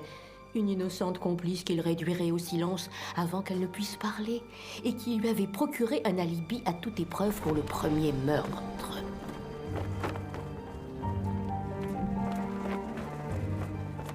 Après avoir étranglé Gladys, il est allé sonner à la porte. Et a rejoint toute la famille pour le thé. Je suis heureuse de te revoir. Chère Hélène, comment va notre grande pâtissière? Il est allé voir Madame Crump. Ensuite, il est discrètement revenu au salon où il a trouvé Adèle seule. Votre thé. Ah, c'est gentil, Lance. Vous êtes bien dressé, n'est-ce pas? Mais ses parts dans la société ne valent pas 3 meurtres. Je suis d'accord avec vous, inspecteur, s'il est vrai que la mine au merle n'a aucune valeur. Une mine en Afrique occidentale? Mais si Lance avait délibérément entretenu la confusion, si la mine au merle se trouvait en Afrique orientale et non en Afrique occidentale, en Afrique orientale, où des gisements d'uranium ont été récemment découverts, et où Lance venait de passer plusieurs années. Et maintenant, supposons que ces gisements se trouvent sur le site de cette fameuse mine au merle. Lancelot pourrait faire fortune. Ce n'est que pure supposition. Mais vous savez que c'est la vérité, n'est-ce pas? Je le pense en effet. Moi aussi. C'est Patricia qui a attiré mon attention sur lui. Elle est du genre à toujours épouser le vaurien qu'il faudrait fuir. Comment est-ce que je vais pouvoir prouver une chose pareille? Oh, vous le prouverez sans difficulté, inspecteur. Vous êtes un homme très intelligent et je suis persuadée que vous trouverez les preuves. Il reste encore à expliquer le mystère de la fille Mackenzie. Si je peux me permettre, inspecteur, vous avez fait fausse route sur le sujet. J'ai bavardé avec votre mère il y a quelques jours. Elle m'en veut énormément, je le sais. Pauvre maman. Elle aimait tant papa. Et elle vous avait fait jurer de venger la mort de votre père. Elle nous faisait jurer sur la Bible de tuer un jour ou l'autre Rex Fortescue. Quand j'ai commencé mes études d'infirmière, j'ai compris qu'elle devait être mentalement déséquilibrée. Mais vous avez gardé ce désir de vengeance? Oui, bien sûr. Quand une amie est venue soigner son fils, j'ai fait en sorte de la remplacer. Je ne sais pas au juste quelles étaient mes intentions, mais Percy est tombé amoureux et m'a demandé en mariage. Et je me suis dit que c'était la plus raisonnable façon de se venger. Épouser son fils aîné et récupérer l'argent qu'il avait escroqué à mon père. C'était vous les cadavres de Merle. C'était idiot de ma part. Mais c'était un être cruel et immoral. Et j'ai voulu lui faire peur. Ça l'a rendu furieux. Mais je n'ai rien fait d'autre, croyez-moi, rien d'autre. Dites-moi, Madame Fortescue, avez-vous récemment donné de l'argent à Mademoiselle Dove? Je lui avais dit que vous m'aviez accusé d'être Ruby Mackenzie et que, moyennant 500 livres, je ne ferais rien pour vous ôter cette idée de la tête. Tandis que si vous appreniez qu'elle était Ruby, elle serait votre suspect numéro 1. Ce n'était pas du chantage, je ne faisais que lui rendre service. Merci, mademoiselle. Ça tombe on ne peut plus mal. J'ai peu de liquidité en ce moment. Vous allez vous mettre en quête d'un autre emploi, je suppose. Oui, celui-ci est loin d'avoir comblé mes espérances. Contrairement à vos emplois précédents. Mon passé est irréprochable, je vous l'assure. Étrange coïncidence, les 3 résidences où vous avez précédemment exercé ont toutes été cambriolées dans les 2 mois qui ont suivi votre départ. Des coïncidences, il en arrive souvent, inspecteur. Oui, mais il est préférable qu'elles soient rares.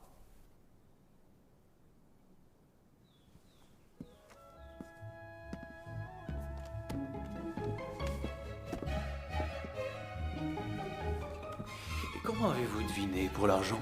Oh, une simple intuition.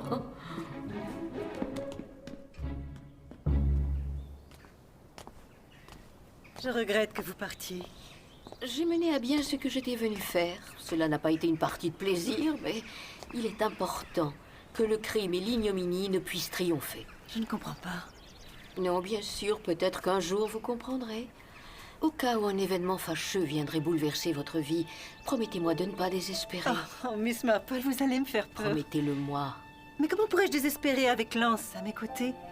Et nous retournons vivre au Kenya dès que cette affaire sera tirée au clair. Oh, je suis impatiente.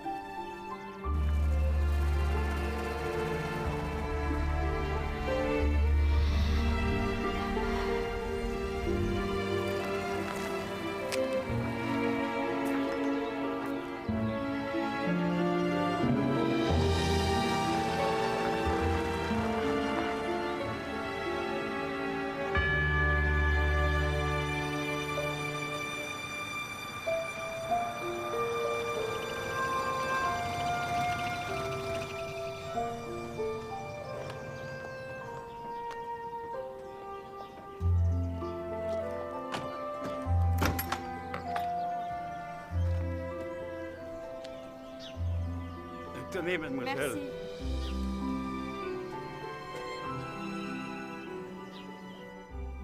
Je suis contente que vous soyez de retour, mademoiselle. Moi aussi, je suis contente, Tilly. Et je n'ai pas cassé une seule chose pendant votre absence. Voici votre courrier. Merci, Tilly. Il y a une lettre qui est allée à Désémie par erreur. Les gens étaient pas là. Ils l'ont renvoyée qu'aujourd'hui en disant qu'ils espéraient que c'était pas important. Je vais défaire vos bagages.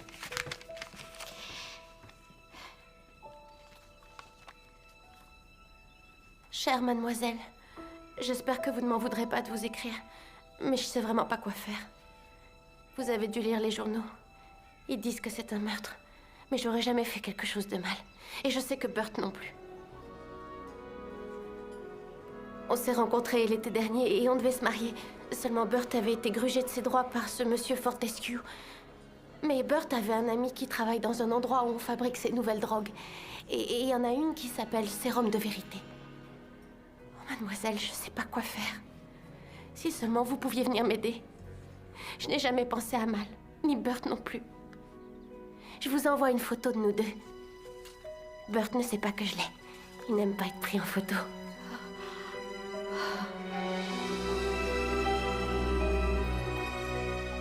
Mais comme ça, madame, vous pouvez voir que c'est un beau garçon.